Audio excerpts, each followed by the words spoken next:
It's been a busy weekend for live events. Yesterday afternoon, the Cup final. Last night, Eurovision. Both of which went right down to the wire. And we've started an hour early, so you can watch the whole of the papal inauguration here on Sky. Short of any Deus Ex Machina, there shouldn't be any surprises from the Vatican. After all, we already know who's won that one. This is the scene this morning in St. Peter's Square where the crowds are gathering. Sometime in the next hour, we expect to see the Pope, Leo XIV, the former Cardinal Robert Prevost, emerge to greet the faithful. But in the meantime, let's see if we can pull off our own little miracle and find out just what's in Keir Starmer's deal with the EU. That's expected to be announced at a special summit here in London tomorrow. We'll speak to the man who's been in charge of those negotiations with the EU for the government here, Cabinet Officer Minister and lead negotiator Nick Thomas Symonds. And his opposite number for the Conservatives, Shadow Cabinet Office Minister Alex Burghart. And we'll get a sense of how the Europeans will be thinking with the former EU Commission President, Manuel Barroso.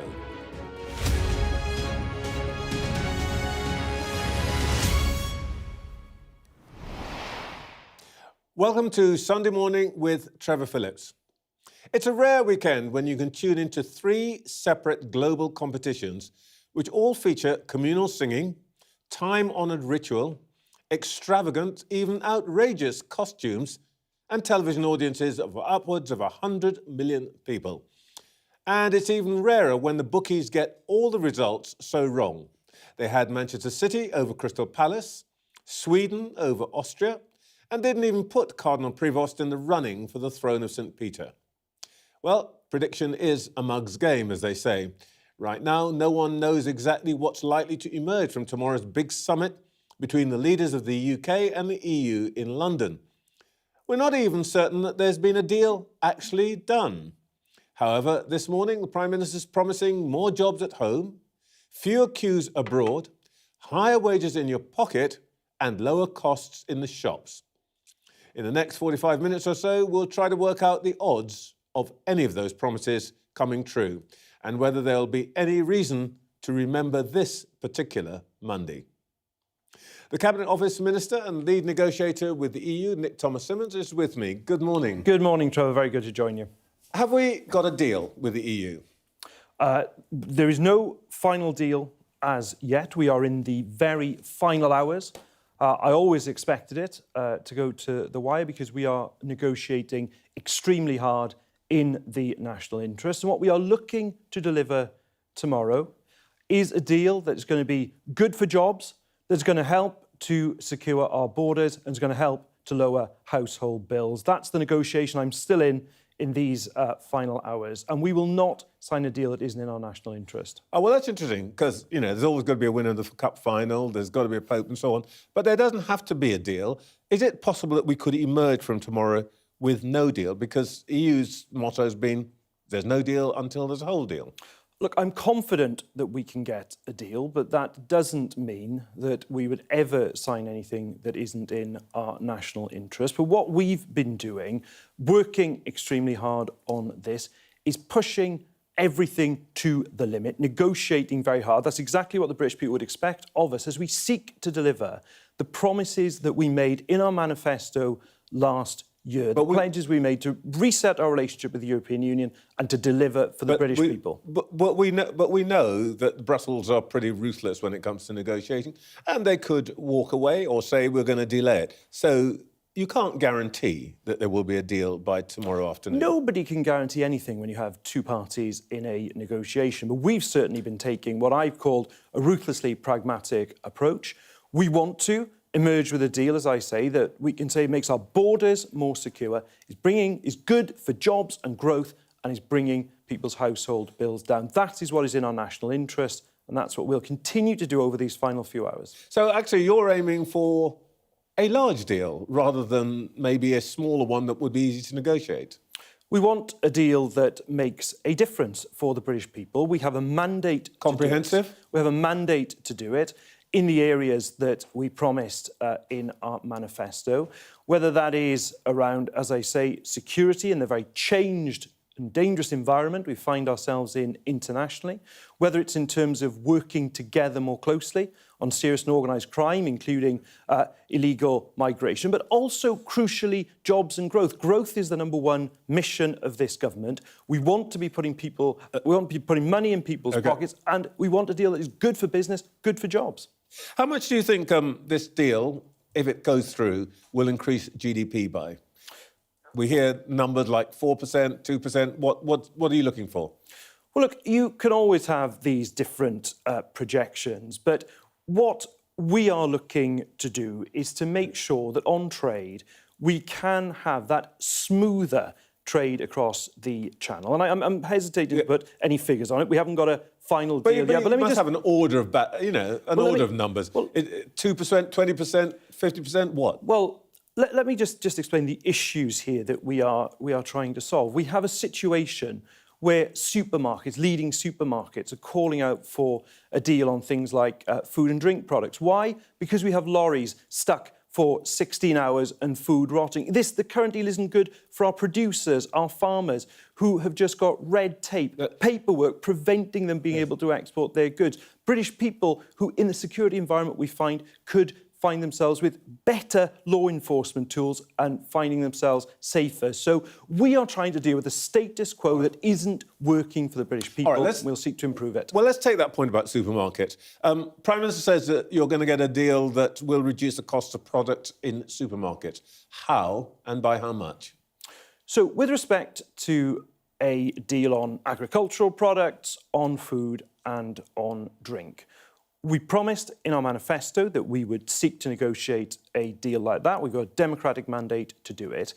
Now, at the moment, what you've had are different businesses wanting to export into the EU. Some, by the way, have just stopped exporting altogether because it's just there's simply too much paperwork, too much red tape. The different certifications that you've got to go and get now, and everything that comes with that is putting costs on our businesses. It is clearly in our national interest, in our economic interest. I get the process, but I'm not quite hearing the result. How much can I expect to save on my shopping basket as a result of the deal that you hope to negotiate? Well, look, we will have to get to the very final deal first. But what we want to create, as I say, is a deal that is going to reduce costs, reduce paperwork, reduce red tape. I know you're trying to draw. Food is going to be in the deal. I know. If we are able to secure a successful deal, we've said throughout that we are seeking to negotiate a deal on agricultural food products, food and drink, and we have a mandate to do it. All right. The other thing that you talked about is queues. You say that it's going to be better for British families on holiday. Does that mean that I get to go through the EU queue if I want to go on holiday to France or Germany? We're certainly looking at measures that are going to assist in that regard. You'll appreciate... Well, there's only two options. There's all passports and there's EU. Yes, precisely. Do I get to go in the EU or not? Trevor, I would love to see you being able to go through the border more quickly in that way, and that's certainly something we've been pushing with the EU, and I think that will be something that will be very helpful to British people. We want British people who are going on holiday to be able to go and enjoy their holiday and not be stuck in queues. Is that going to be in the deal, though? I mean, Trevor, it isn't in the national interest for me to negotiate with the EU across your television show. Important though your television show is on a Sunday morning.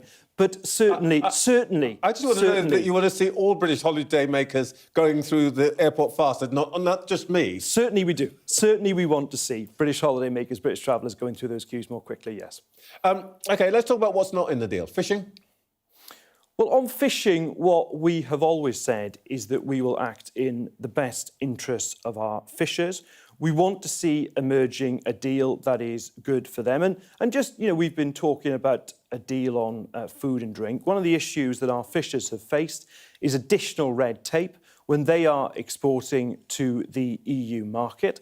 But it is also important that we are good stewards of our marine environment, that we are looking after our seas and oceans. So they are the objective. Does that mean not letting French boats into our waters? Because that's a sticking point, isn't it? The French want to fish, take British fish.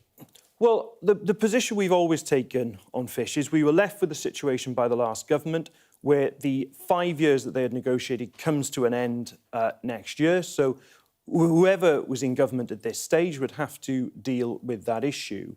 But the objectives, as I say, we've always set is an overall deal in the interest of our fishers, an access, easier access to markets to sell our fish. And as I say, secondly, looking after our oceans. Those are the objectives that we've consistently followed in the negotiation.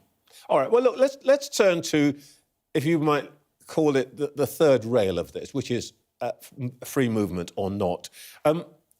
Prime Minister says that you have an agreement on a youth mobility scheme in the papers today. Am I correct?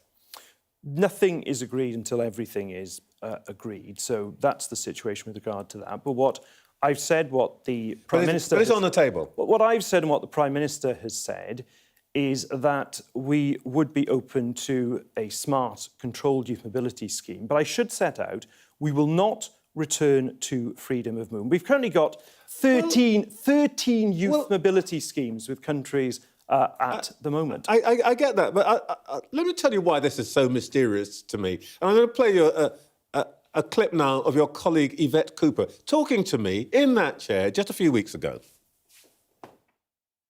How are you getting on with negotiating a youth mobility scheme with the EU?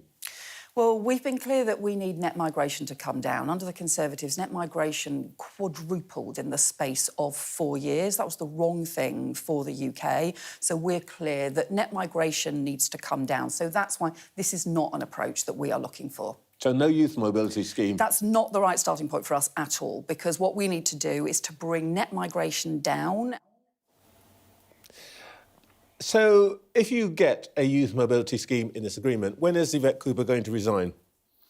Yvette Cooper is doing an absolutely fantastic job as... Yeah, but she's not doing the job that... You're not doing the job she wants you to do, which is, this is not an approach. No, we've said we would listen to sensible EU proposals. She just said this is not an approach we want. No, what Yvette Cooper is saying there, and is absolutely the policy of the government, is that we are going to reduce the level of net migration. And anything that was agreed on youth mobility, which, by the way, would be opportunities for young British people to experience different cultures, to travel and work. Anything we agree will be consistent. I know you want me to deflect from this. No. Let me answer your question directly. Anything that was agreed would be consistent with the objective of the Migration White Paper, which is to bring the level of net migration down. And that's absolutely what Yvette Cooper is extremely skilled at doing these interviews, and that was as clear a statement as I've ever heard from her on anything, which was that the youth mobility scheme is not an approach that we want to take.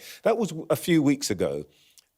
The position's obviously changed, so what did you get in return for agreeing to the youth mobility scheme that she so clearly did not want? Well, it's a package with the European Union. It is about an overall package that works for Britain. And what have you got in response? But in terms, it doesn't work in that way. It's a compliment to you that you managed to get something out of them. We just want to know what it is. No, it is about getting an overall balanced package that works for Britain, that works for jobs, works for borders and gets people's bills down. But specifically in relation to this, the government is 100% behind the objective of getting net migration down. Those are the measures, the purpose of the measures we set out in the Migration White Paper last week. Right. And that is the excellent work that Yvette Cooper is doing at the Home Office. All right, if there is a youth mobility scheme, will there be a cap on the numbers?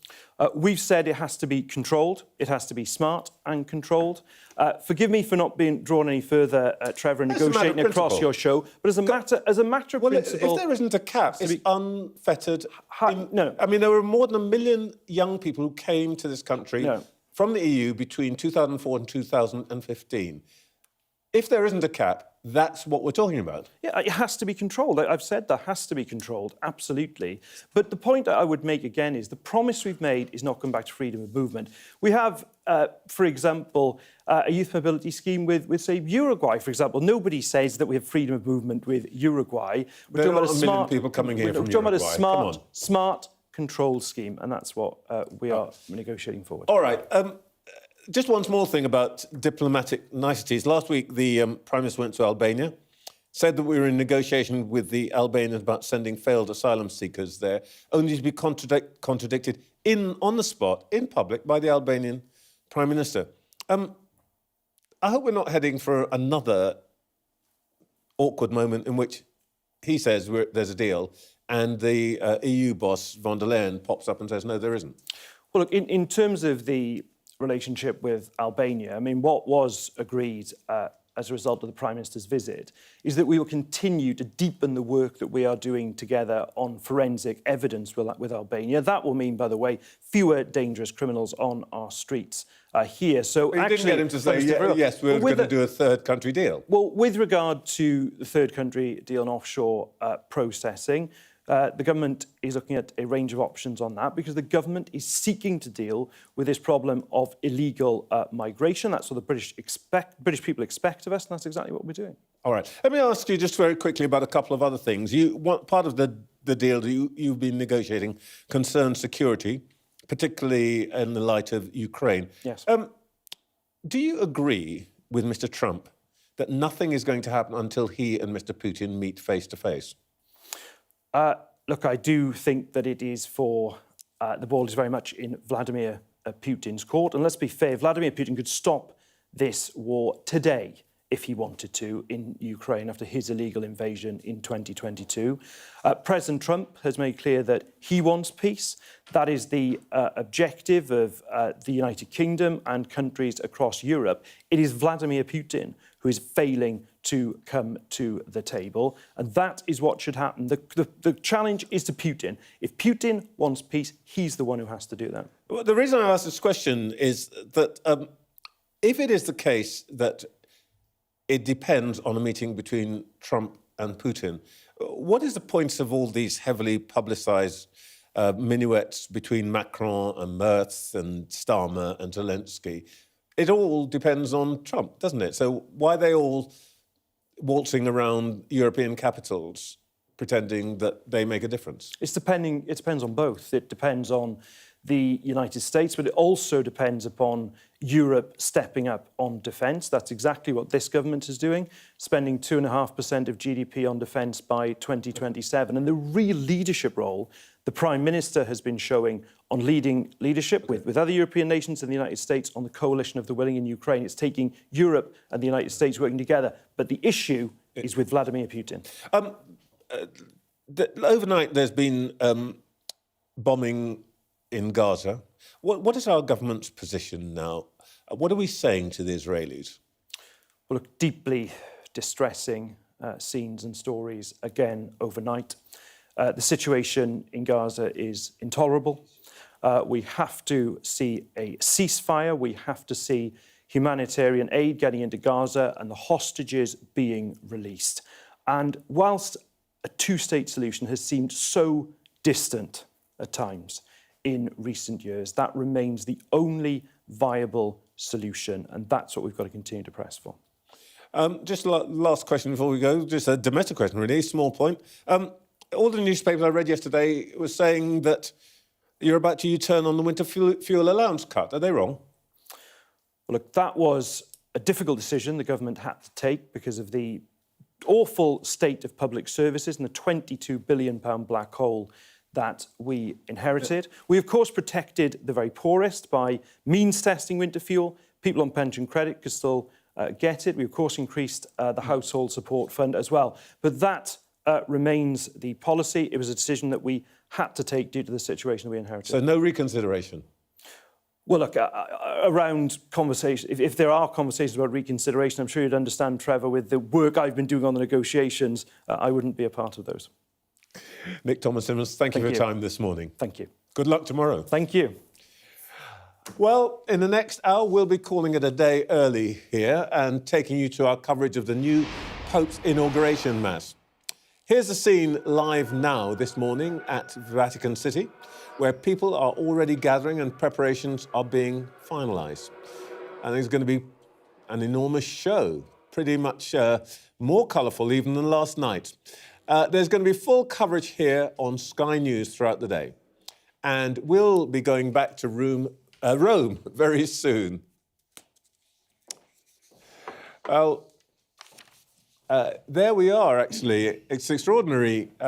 If you've been there, the feeling in that square, overwhelmed by those extraordinary buildings, is very, very intense. I can imagine what is being felt by those pilgrims there.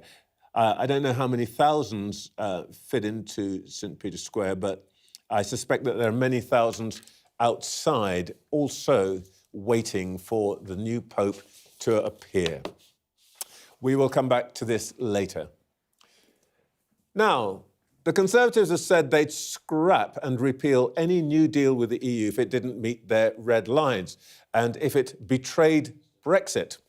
So let's find out what they make of this new deal being touted today and whether they will oppose it. I'm joined now by the Shadow Cabinet Officer, Minister Alex Burghart. Good morning. Morning, Trevor.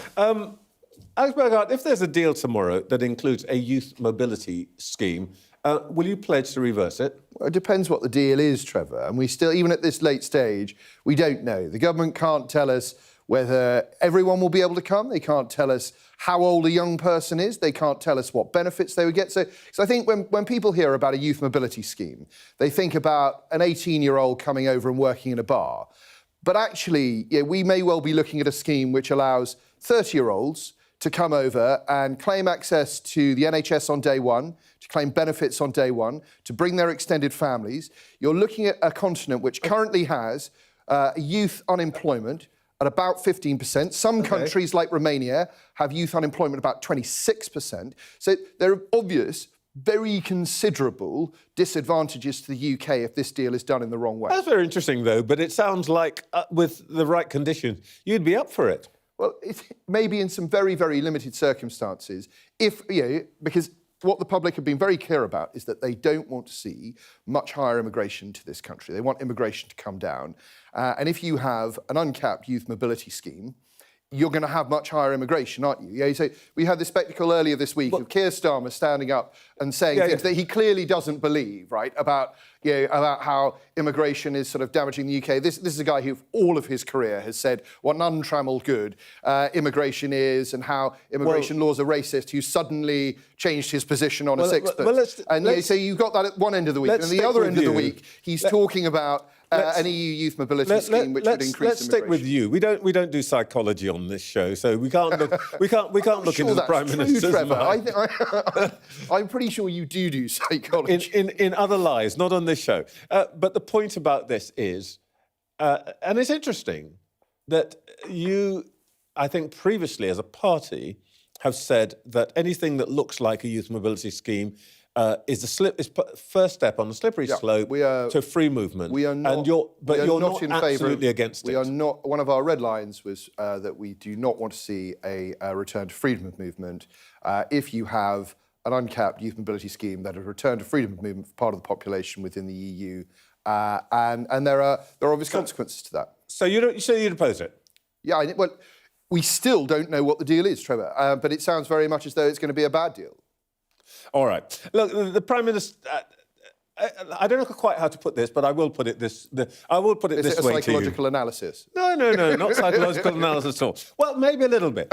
The Prime Minister can now boast two deals that your leader, when she was Trade Minister, failed to deliver. One with the USA and one with India. Are you feeling a little bit cheesed off, a bit embarrassed that Starmer did something that you couldn't? Trevor, it's easy to sign bad deals. You can sign bad deals any day of the week. And the truth is that we have a worse deal with the US now than we had at the start of March. And the deal with India has come at a price on immigration. And that we've created a tax advantage for Indian workers working for companies who have a foothold in both countries. So anybody can walk into a negotiating room and say, "I'll tell you what, I'll give you what you want. Can we have a deal?" So the Conservative Party, the fear is that is exactly what's going to happen. So the at this Conservative EU Party is summit on Monday. returning to that well-known position, no deal is better than a bad deal. Well, yeah, I mean, I think that's always the position. And as I say, if you're going to sign up to a bad deal, there are plenty of countries out there who will give you a bad deal tomorrow. OK. I read your leader's speech in Wales on Friday, and she complained that the government is, I'm quoting her here, completely at sea, snatching winter fuel payment from pensioners. Is that an indication that should you ever return to government, you'd be restoring that allowance straight away? That I think what we said at the time when Labour broke its promise on winter fuel on coming into power was that it was that there is an argument for some means testing within winter fuel payment, but the way they've done it by tying it to pension credit is completely wrong. Creates a very harsh cliff edge. It's very unfair on a lot of elderly people who have nothing, and we've seen the consequences of that this winter. OK, well, let me see if I understand this properly. So actually what you're saying is the universal payment you're not really that keen on anymore. Why should people make like the case, you and me get that payment? So you'd make the case for... Not that I'm saying you're old enough to get the winter fuel payment. I am old enough to get the... Long time. I don't believe it, Trevor. Flattery will get you nowhere. But the point I'm making here is that you are now saying that you could see... Not now saying, that's what we said at the time. OK, but...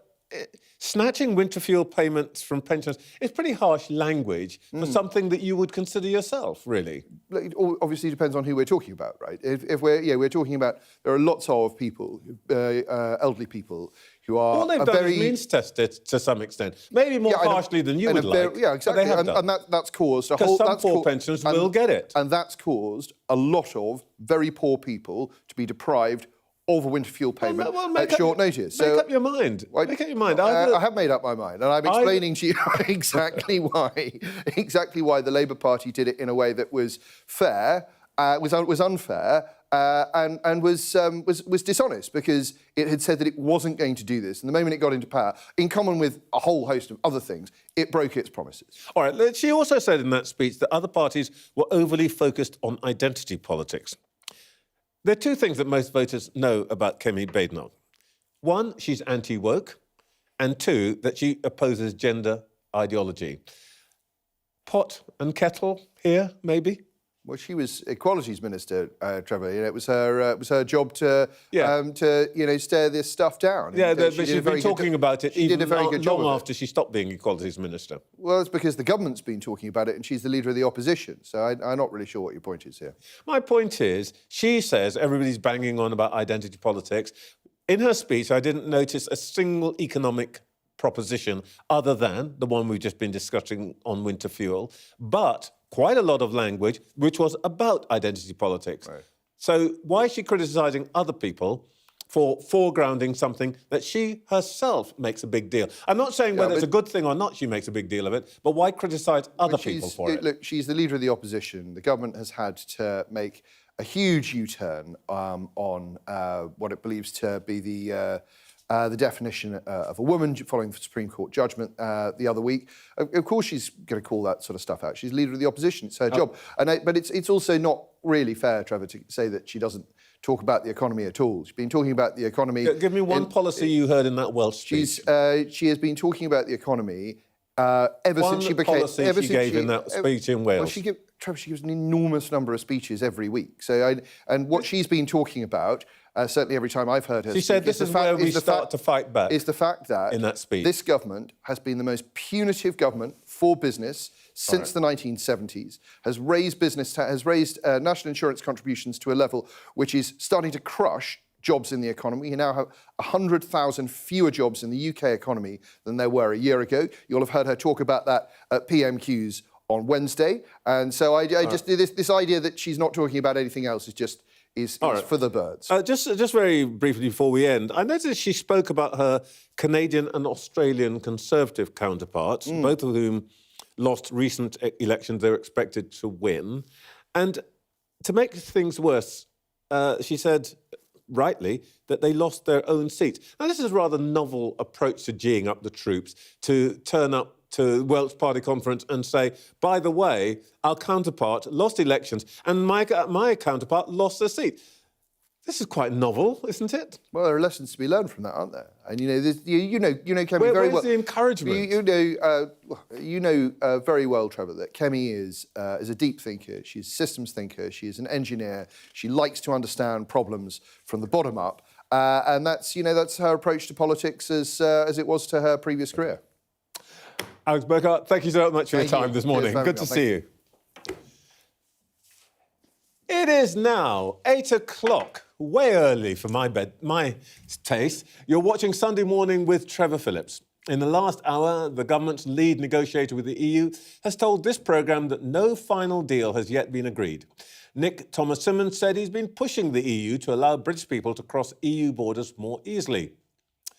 Well, it is a bit of a different programme this morning, as Sky News will soon be taking you to Rome ahead of the Pope's inauguration Mass. So let's get a sense now of how preparations are going at the Vatican. I can speak now to Sky's Europe correspondent, Siobhan Robbins, who's there live for us. Good morning, Siobhan. What's the mood there? Morning, Trevor. To bag a spot right next to the railing at the moment, hoping not to get moved because it's up and down this avenue that we expect Pope Leo to go in the Pope-mobile. Now, we haven't had full information about that, but we expect him to come down here and then potentially come back up, greeting people really for the first time since he's become Pope. He'll then go into St. Peter's, and it's there that the inauguration Mass will take place. Now, we're told by the authorities 250,000 people could come here to watch this event, and it really is significant because it's basically the official start of his time as Pope. We've seen him being elected, of course. Now this is the official start, and to mark that, he'll be given important possessions that the Pope gets. So he'll get the fisherman's ring and he'll get the pallium as well. And as well as the public, which are streaming in here, they're already filling up the square there right in front of the Basilica. We're told there are 200 delegations from around the world. These are VIPs who've come to pay their respects to watch this historic moment. And these include the US Vice President, Ukrainian President Zelensky, Prince Edward, and they'll all be in there. And because of that, there's a huge amount of security. We're told this is a similar security operation to what we saw for Pope Francis's funeral. So 6,000 extra police officers, thousands of volunteers. There's a bomb squad in place. There are snipers in place, anti-drone equipment in place. There's a no-fly zone as well. People getting checked, coming in and out. They're taking the tops off water. They're really taking all the precautions they can, because this is a huge moment. If you're a Catholic, it's massive, because this is the start of Pope Leo really setting out his agenda for his papacy going forward. And then aside from that, this is a massive global event as well. Siobhan, are we getting any sense of, in the ceremony, just briefly, of what kind of Pope he's going to be? So he's going to do this homily, which is where he gets the opportunity to set the agenda. And if you look at what he's said over the last week since he was elected, the key word that keeps being repeated is peace. It was the first word that he said when he came out onto the balcony after his election. If you look at his social media posts, and he's really been active on social media, he's got around 52 million followers worldwide. And frequently over the last week, he's talked about the need to stop wars, to come together for peace. So that's something that I would expect him to reiterate today. Siobhan, thank you so much. We'll no doubt be hearing much more from you today. Extraordinary events going on there. Well, much more on the build-up to the Pope's inauguration Mass coming up very soon on Sky News. And by the way, for those of you who are not liturgical experts, a pallium is a thing that the Pope wears over his vestments. But first, let's go back to what we've been talking about on the programme this morning, the much-anticipated announcement tomorrow of a new relationship between the EU and the UK. We'll try to get a sense of the thinking on the European side of things now. I can speak to the former EU Commission President, José Manuel Barroso. Good morning, Mr. Barroso. Good morning, Trevor.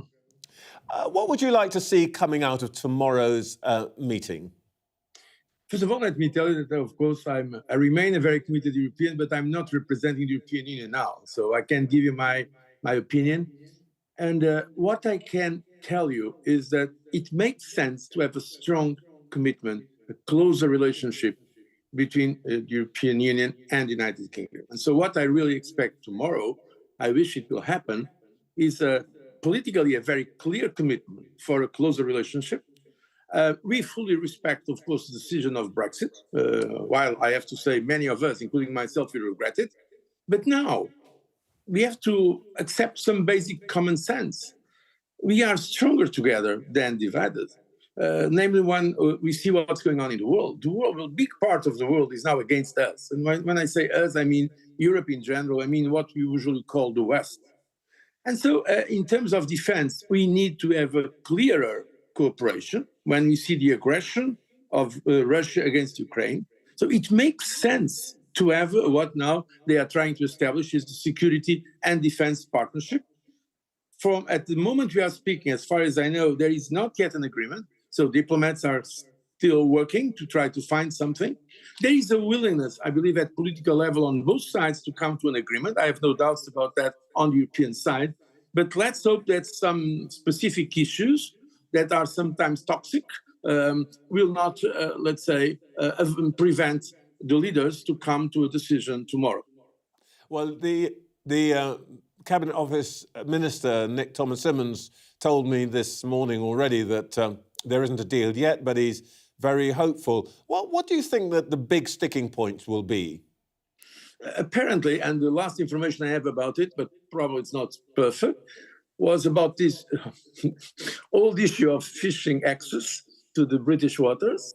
There are also some issues about the youth mobility. Apparently, that's it. And I respect, of course, the concerns on these matters, but frankly, what is at stake, namely in terms of cooperation in defense and security, is much more important than those specific issues. So I hope that our negotiators on both sides come to an agreement on those issues and some other more or less technical matters from like the phytosanitary matters that should not be a real obstacle to a real commitment in terms of strong, sincere cooperation between the UK and the European Union.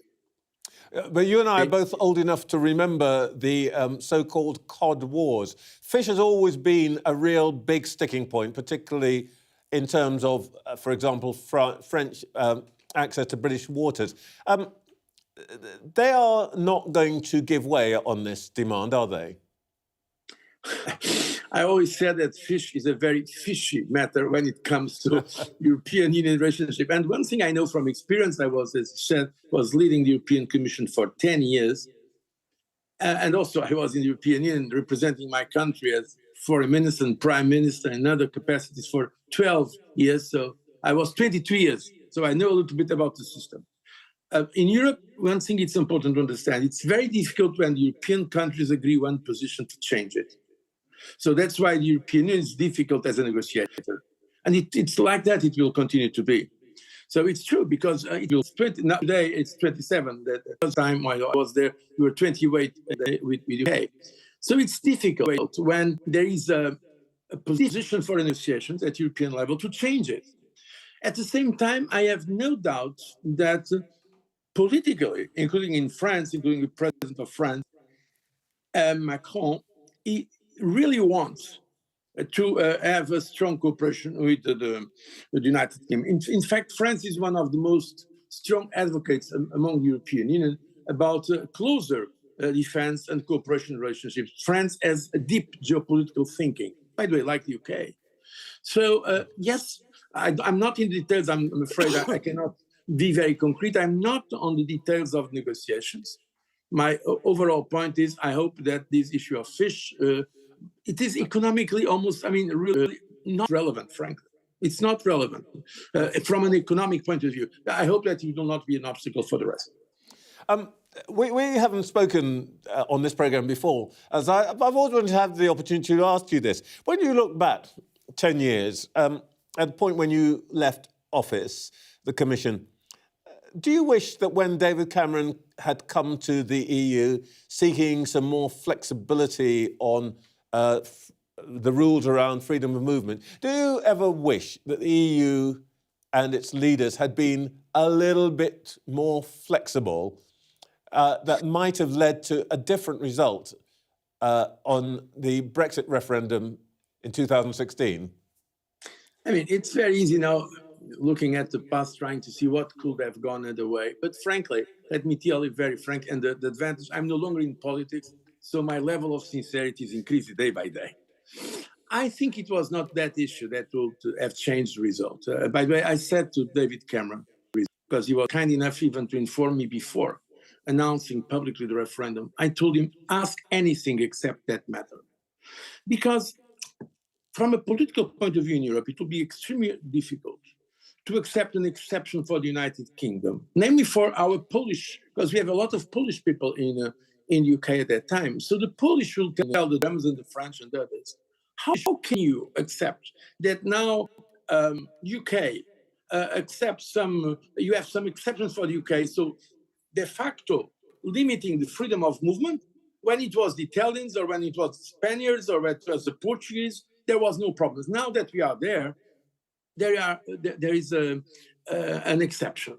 So the point I told at that time, David Cameron, who I know very well, I worked with him for many years. I told him, don't ask that exception because you are not going to get it. He was hopefully, apparently, that Angela Merkel, with whom he had spoken for, was ready to make that concession. It's true that Angela Merkel told him that she also thought that the system was probably creating some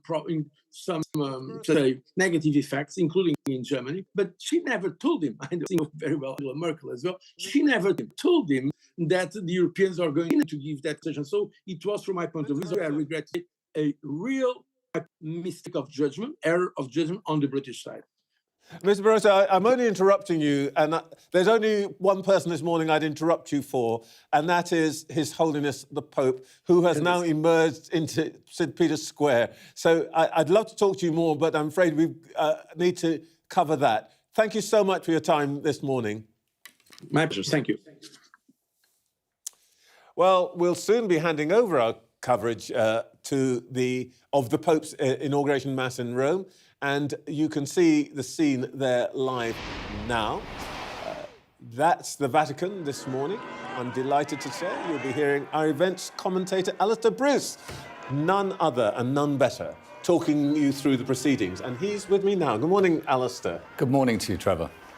This is an extraordinary moment, isn't it? Well, I'm very moved because on Easter Sunday, we had this camera shot from behind Pope Francis as he toured those who had come for the services at St. Peter's on that very important day. And so much has happened since. And now the Pope-elect, as I think is probably fair to call him, is going to be properly inaugurated into the office at the Mass today, later on in this morning. So it is a chance for him to get amongst all those down Via della Conciliazione, which is the long, straight road that leads right up to the Basilica. He's going all the way down it. And in some areas, there are quite a lot of people and some less so. But he's trying to reach all those who have come along to take part. Many of them are in a queue still trying to get into the square itself. Is this a common bit of the process? I mean, say common, it happens so rarely, it's hard to know. But is this procession, I should say, a relatively normal part of this event? Since the Pope-mobile has been available, popes have tried to reach out and get in amongst as many of the faithful as they can. Of course, in the old days when popes were put into a chair and carried, the sedia gestatoria, which was always followed by two huge fans and a canopy over the top. Yes, previous popes, on the day of what was their coronation, they don't do the coronation anymore, used to be brought out into St. Peter's Square, around and then back in. And as far as I'm concerned, this is much more effective. It gets to all the people, and they love to see the Pope. Well, we will be seeing a lot of that today. Oh, well, you and I can talk a bit more, which I'm very grateful for, because actually, Alistair, you probably know more about this than pretty much anybody else outside the Courier. What do we expect? What are we seeing about his choices for today that are telling us something about the kind of Pope he's going to be? Well, I think what we're going to see is that in every respect, it's a normal Roman Catholic Mass, which any Roman Catholic around the world would recognise and understand.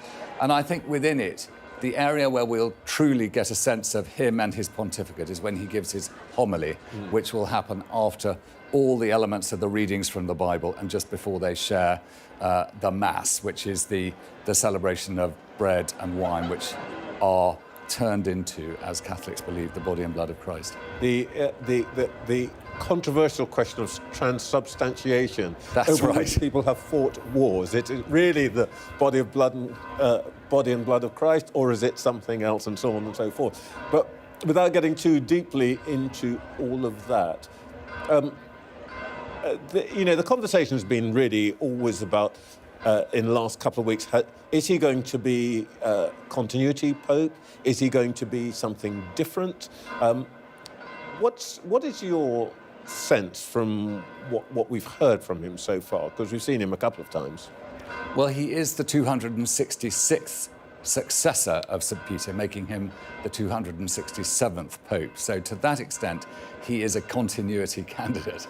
But at the same time, I think that we have witnessed much in the subtlety of the way he has communicated since being elected by the conclave, that he is keen to embrace. He talked about unity right from the beginning. And if there is an abiding criticism of the late Pope Francis, it was that he was very determined to take the Church into a particular direction. And I sense that Pope Leo XIV wants to bring everybody in, make nobody feel that they're outside the mainstream. Now, that's going to be a challenge for him.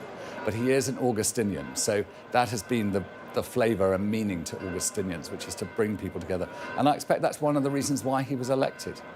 Well, we are no doubt going to see more of all of that today.